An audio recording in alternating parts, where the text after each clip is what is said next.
Alors on va continuer, merci Hachem. Donc Yalkut Yosef, Siman 158, les lois donc de Netilat Yadayim sur un aliment qui est trempé dans un liquide, dans un des 7 liquides qu'on avait déjà parlé.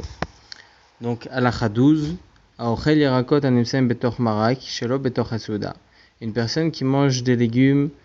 qui sont dans une soupe, donc une soupe de légumes, que les légumes sont encore bien durs, ils n'ont pas été donc mixés, et il mange cela mais pas dans une séouda, c'est-à-dire il ne mange pas cette soupe-là lorsqu'il se trouve dans un repas à base de pain, ou bien il est en train de manger du riz, vechol min tafshil, et tout autre aliment, tout autre repas, shesh baem retivut, qu'il y a donc dessus donc une retivut, une humidité, allez des kaf ou masdek, donc il va manger ce repas-là avec une cuillère ou bien avec une fourchette, alors il n'aura pas besoin donc de faire netilat yadayim shesh mishum tiboulou bemashke vechen aminai, telle est la coutume. On n'aura pas besoin donc à partir du moment où il mange avec une cuillère ou avec une fourchette, il n'aura pas besoin donc de faire netilat yadayim vechol mashedarko leechol bayad, tout ce qu'on a l'habitude de manière générale de manger avec les mains, afilou imorlo les dekaf ou masdeg, même s'il mange cet aliment-là, donc particulièrement à ce moment-là, il mange avec une cuillère ou bien avec une fourchette, étant donné que l'habitude c'est de le manger avec les mains, si cet aliment-là, il a été trempé ou il est humidifié par un des 7 liquides qu'on avait déjà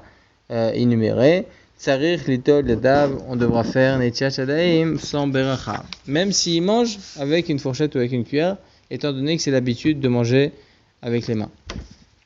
Halakha 13, Aochel uga ou metabla bechema avec vina krusha, une personne qui mange un gâteau et le trempe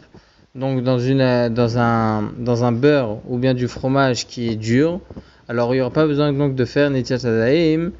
meshum tiboulou bemashke. Pour quelle raison? Shechema avec vina krusha dinam ki aochel, étant donné que ce beurre là et ce fromage là, étant donné qu'ils sont durs, dinam ki aochel, ils seront considérés comme un aliment et non pas un liquide. Mais par contre, une personne qui trempe son gâteau, ok, betoch chema shinimucha,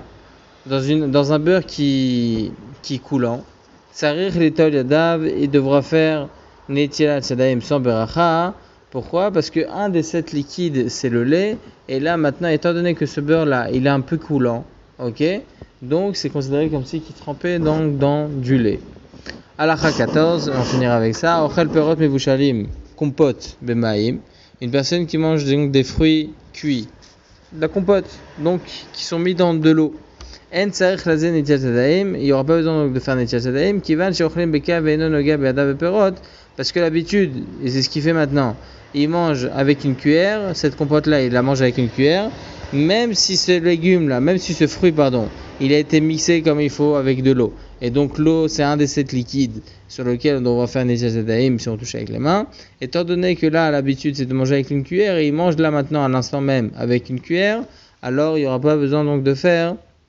netilat yadayim sans beracha. Et en plus de cela il rajoute ici vegam hamayim mevushalim. Là, étant donné que tout a été cuit et l'eau aussi a été cuite, on avait déjà dit précédemment qu'à partir du moment où un des liquides il est cuit, il n'y aura pas besoin de faire netilat yadayim sans beracha mishum tiboulou bemashke. Ve'im ochel pachot mikazait, et donc à partir de ce moment-là, s'il mange moins que la quantité d'un kazait, yachol af ligam beperot beyadav, il aura même la possibilité de toucher les fruits s'il y a encore des fruits qui sont encore bien